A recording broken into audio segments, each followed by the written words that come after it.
Hi, Gemini, Sun, Moon, Ascendant, or Venus. This is Dane, and I'm going to be doing your June 14th, 2022 full moon reading for you. Now I ask if this reading resonates with you. Don't forget to like, comment, and subscribe. If you're interested in any of the cards that I'm using, they will all be listed in the description box below. Now, before we begin this reading, let us clear the energy space, raising our own energy vibration and releasing any negativity. So take a nice deep breath in, releasing it whenever it feels comfortable for you.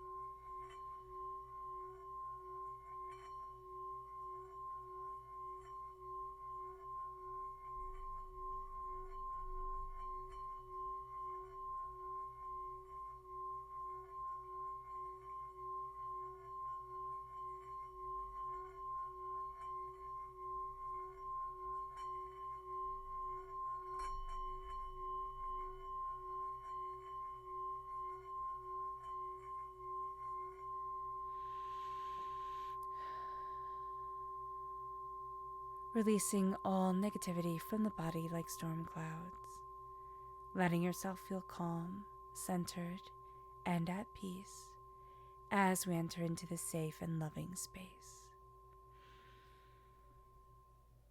All right.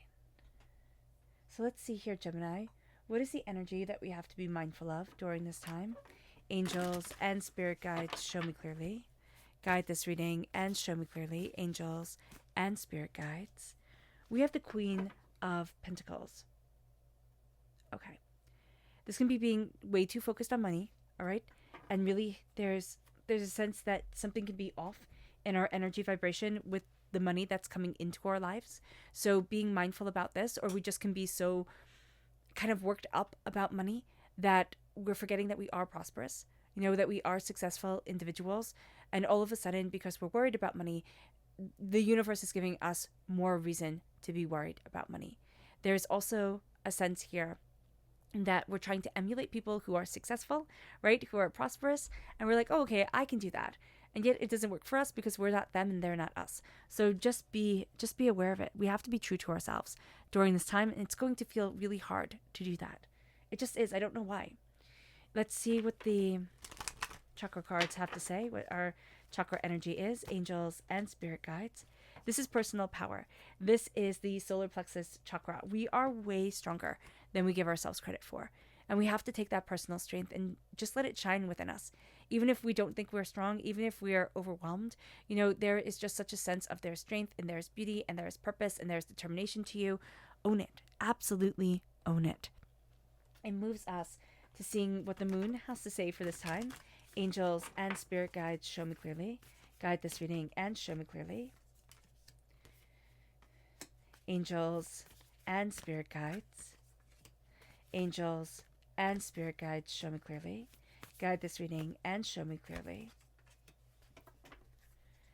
Angels and spirit guides, show me clearly.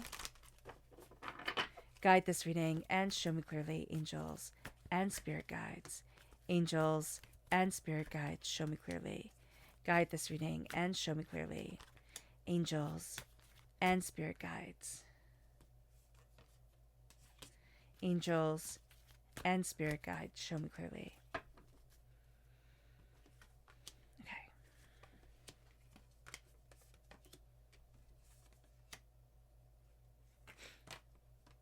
Okay.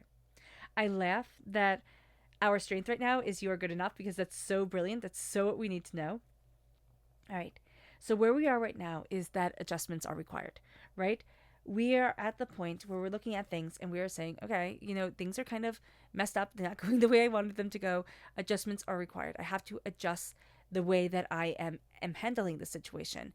Now, what's really interesting about this full moon here, Gemini, is that this full moon is a supermoon, is a strawberry moon. I don't know if you're like me. I was out in the garden today picking a whole bunch of strawberries. I didn't even get to all of them. So the strawberries are definitely ripe. They're definitely ready to pick. And so there's a sweetness, there's a beauty, there's an innocence to this moon that just always really calls to me. I just really love it. It reminds me of childhood. And then it's a supermoon. So everything during this moon gets amplified. The full moon is in Sagittarius. Sagittarius is our sister sign. So Gemini, the zodiac sign that can be our best friend and our greatest ally is Sagittarius, but it can also be our worst enemy and our greatest frustration. So we're going to see during this time, as we are the questioner and Sagittarius is the philosopher, we're going to see ourselves, saying, okay, does this feel like a harmonious, balanced time, or is this time bringing up added tension in my life, or is it a combination of the both? We are also going to find that this is a time when we are very driven by our dreams. Our dreams almost seem more real than reality does. Excuse me. We can also be very driven by any sort of media. Movies feel more real. Books feel more real. Drawing, art, expression of one form or another, we can find ourselves falling down these rabbit holes because they all feel more real than reality. So just be aware of that during this time. There's also this severe sense of our dreams, like when we wake up, our dreams needing to fit into our world. So just being aware of that is going to be very important. Also, Mercury is entering into Gemini. We are ruled by Mercury, Gemini. So that's a huge thing. It makes communication and travel and interests and ideas just so much more prevalent. So as we're looking at things and we're looking that adjustments are required, our challenge is to stare at the void, to stare at the nothingness, and to be okay with that. To be okay with the quiet.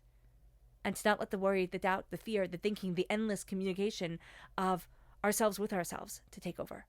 There just needs to be a silence. And that's super hard for a Gemini. That's super hard.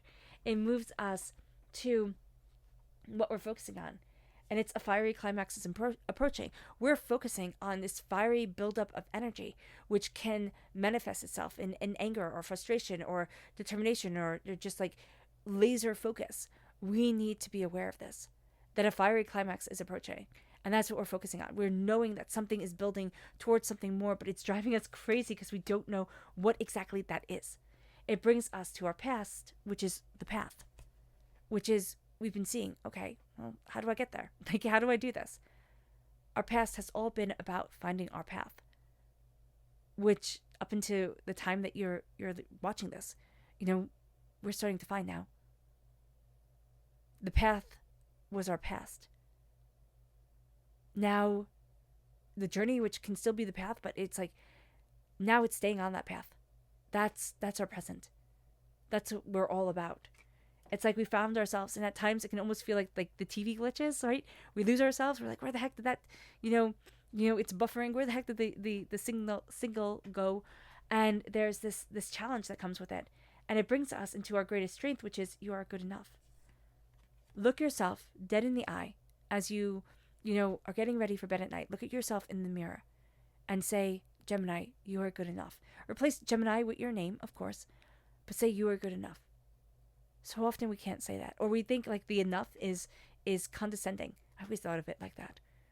But it's enough. I'm enough. Right now, right here. It is enough. That is a very good thing. It's a very good thing to be. And that's our strength. Our strength is seeing our worth. And it moves us to our near future, which is creation. Our near future is about creating so much more than we could have thought. It's about opening up the creative channels. That's why our dreams become more prevalent than reality. Reality has the things created in it. Our dreams have what can be. And that's important. It moves us then into our suggested approach, which is conclusions are within reach. It's look at things not as if, oh my gosh, I'll never do it. It's yeah, the conclusion is within reach. I can get there. This is the full moon eclipse, right? The energy of the full moon eclipse. It's things are coming forward. I can get there. I can do this. What we need to know is discernment. We need to be discerning about what we're spending our time on, how we're spending our time. We need to become much more conscious in our world. We can find that we spend our time scrolling, clicking on YouTube videos, clicking on distractions. And, even saying when we're done with something, it's like, oh, well, I should get back to work. But we are still distracting ourselves. We're not being discerning. But we also just feel very overwhelmed because we know something big is coming. We know it. We know it in our bones. Are we ready for it? No, we're trying to push it off. We're trying to push it off. So just be aware of that. It moves us then to our hopes and our fears. It's the full moon. It's surrendering to the divine. We hope to be able to surrender to the divine, to be able to say, this is what I want. This is my beauty. This is my surrendering. This is what I have dreamed of for so long. And our fear is surrendering to the divine. And what exactly are they going to ask of us? And what if it's a disappointment? It moves us to our potential future. And that's self-reflection. It's seeing ourselves. It's honoring ourselves. It's knowing ourselves. It's reflecting on ourselves and not cringing, not being like, oh my gosh, I can't believe. But it's truly being present in our lives. And that's important. So let's see what the tarot has to say. Angels and spirit guides, show me clearly. Guide this reading and show me clearly, angels.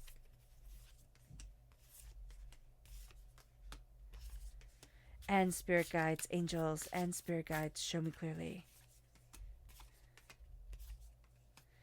Guide this reading and show me clearly.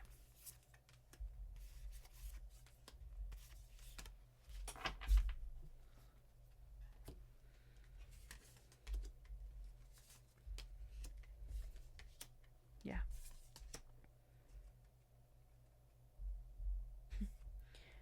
Okay. Oh, I love that we have the King and the Queen of Cups here. So right off the bat, that says that there's a soulmate connection, a true love connection. It's coming through our hearts. There is something that we're going to be connecting with, whether it be, another person, whether it be a romantic relationship, whether it be some artistic endeavor or a business endeavor. We're connecting with an energy here that absolutely resonates with us, absolutely is the perfect fit. And it's so positive, it's so powerful, it comes very emotionally to us. And that's going to be a very big thing. So where we are right now is the Two of Swords. And I usually see this as like, okay, we have one path, we have the other path, but we have multiple paths opening up to us. What I see right now is that we've gotten tangled in our own heads. And we're being pulled this way, and all of our attention is over here, and then we're being pulled this way, and all of our attention is over here, and it's like, oh my goodness, how do I settle myself? So there's a lot of chaotic energy, and that's why adjustments are needed. Okay, that's why the moon is saying adjustments are needed, because of that chaotic energy that's coming forward, that sense of, oh my goodness, how can I get to where I need to be? And it brings us to the challenge, and the challenge is the judgment, is the resurrection. It's to stop judging ourselves, to see that void and not be, just absolutely engulfed within it, to know that we are rising out of darkness, and know that we are embracing quiet. And it moves us to what we're focusing on, and it's the Queen of Wands. The full moon in Sagittarius. Also here we have the full moon in Aries coming forward, saying a fiery climax approaches. With the Queen of Wands, it's like, I am taking this fiery climax. I am moving forward in this passion, in this creativity, letting the light shine, letting the illumination come in, and I'm moving towards where I need to be for me. It's also calling back the passion in our lives, personally, emotionally, spiritually, body-wise. It's like, I need that passion back. And there's something here that's knocked us off kilter. And it moves us then to our strength, not to our strength, but to our past. And our past is the path. Our past has been finding the path. And that has been the Queen of Cups. That has been opening up our hearts, seeing what it is that we desire, moving towards our goals. This has been so important to us, to find that path, to understand and to embrace that reality. And as we do so, we're also healing. As we do so, we're finding our way. As we do so, we're seeing ourselves and calling forward ourselves and understanding ourselves more and more. And it brings us then to this place of healing. But it brings us to this place of where our strengths lie. And it lies in the fact that we are a student. The Page of Swords is us being a student. It's not us, looking at anybody else or anything else. It's like, I am a student.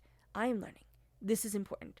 And because we are the questioner, because we are the zodiac sign that is young and questioning and seeking and asking, to say that I am enough. I am enough to be that warrior of questions, to be that finder of truths, to be that, dabbler in all things. That's important. That is really important here, Gemini, and yet we don't see it. We need to keep that questioning spirit. We need to keep that dynamic understanding, and it brings us to our near future, which is the Eight of Swords. We're too much in our own head. That's going to stop the creative process. The Eight of Swords is worrying and doubting and fearing and tying ourselves up in knots and not being enough.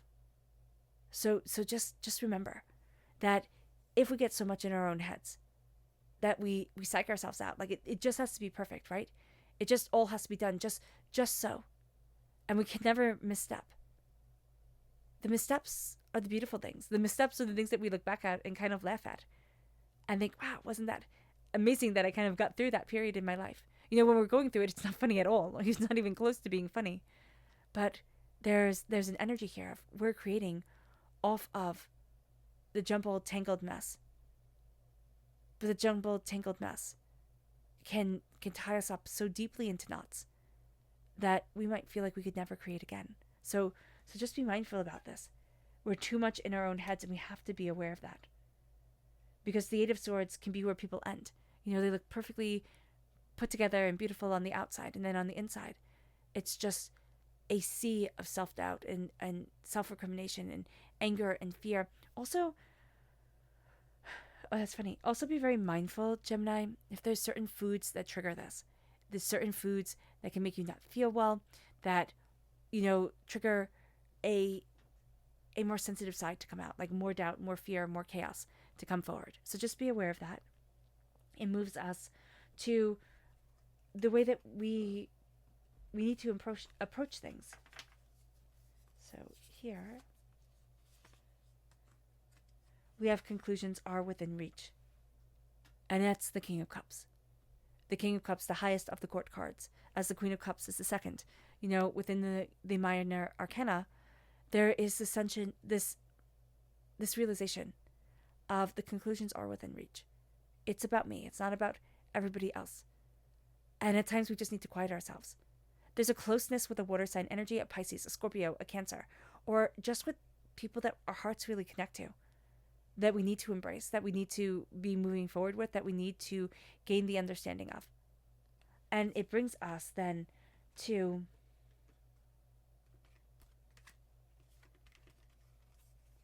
the Seven of Cups and discernment. So we have choices to make. We have choices to make and decisions to have. And this is saying be discerning. Be discerning at the way that you want to move forward. Be discerning at what you're going for and what you're seeing and what you desire. Like, be discerning, because the choices that we're making are important and they have longer lasting effects than maybe even we realize right now.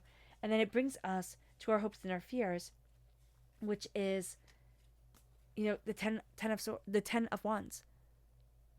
The surrender to the divine, and the Ten of Wands. The Ten of Wands is I'm carrying this huge burden. Surrendering to the divine means that I'm not carrying this all by myself. All of a sudden, I have that oxen to help me. I have that energy to help me move forward. It's not just all on me. And so as I surrender to the divine, I find that there is more power, more beauty in guiding my path than I ever thought there was. But also the weight is being lifted off of my shoulders. Why are we trying to control it all, Gemini? Why are we trying to sit there and say, I know best, I can control this, I can worry about this, I can get angry about this, I can make this happen? And all of a sudden it's just going to go into one tangled mess. It's just going to be so overwhelming. We don't know how to do it. And with the self-reflection, we're looking at the Seven of Swords, we're looking at how we've been betrayed, even by ourselves. And it's like, okay, I see that. I see where I misstepped. And I'm reflecting upon how I move forward now, how I get to where it is that I want to be, where it is that I need to be. And all of a sudden, things start making sense because we've stopped being so gosh darn hard on ourselves. And we started letting the joy come back in. That's important. It moves us to our subconscious Luna message. There's resilience as we work through our fears. Our life has been about working through our fears. It's not, anything else. It's that our life has been, look at what is holding you back and keep your resilience until you find your place to plant your world tree, to let yourself completely grow without any restraints. And some of us spend our whole lives finding that, or trying to find it. It moves us to our subconscious tarot message, which is the Queen of Swords. We're very strong, sacred feminine energy coming forward. The Queen of Swords is us. We're represented by the swords in the minor arcana, by the lovers in the major. Here with the Queen of Swords, there's an energy of subconsciously feeling misunderstood. I always see the Queen of Swords as the most misunderstood queen, just like the King of Cups is the most misunderstood king, because the King of Cups has the most feminine energy to him, and the Queen of Swords has the most masculine. So people think the Queen of Swords is very cold, very aloof, very angry. And also the King of Swords, it's usually seen by people as being very negative. So I would say the King of Cups has a much better reputation. But here, what we're seeing is feeling misunderstood subconsciously, but also knowing that we've worked darn hard towards a goal, towards what we want, and there is no way in any realm of being that we are going to stop from our path of determination, of focus, of setting up what we desire, of getting what we want and what we need, and really moving forward towards where we need to be. There's just such a strong sense of I've fought to know me. I've fought to understand what I need, and that's it. I'm still using this fight to guide me forward. And it's just knowing. It's not even fighting. It's like I have these skills. I have earned them. I know them. And now I'm amplifying them within me. It moves us to our subconscious chakra energy, which is inspiration. It is the sacral chakra. We are being inspired. We are embracing a new dawn, a new way, a new brilliance that moves us forward. And it's inspiring. It's like, oh, wow, okay, I can do that. I can see that. It's like there's a new light within us. It brings us to our subconscious energy to be mindful of. We need to be mindful of what we're committing ourselves to and why. What are we trying to prove? Also, be mindful of people who come on just too strong all at once. It's like, well, wait, what the heck is going on here? Step back a little bit. Just be mindful of the commitments, why they're being made, how are they being made, and how are they being asked for or demanded by another. All right, Gemini. I hope this reading has resonated with you. I wish you nothing but light, love, peace, and happiness.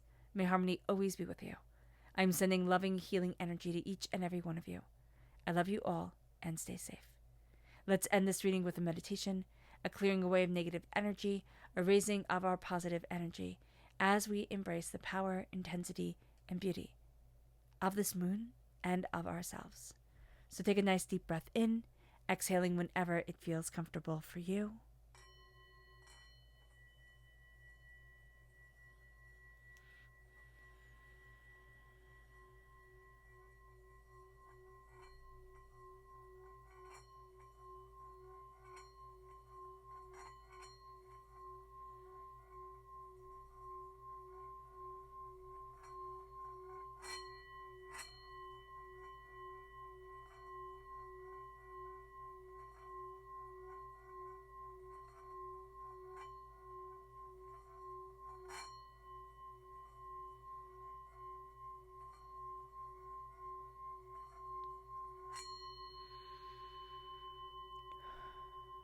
May you move forward in peace and in harmony, Gemini. And may you have a blessed moon.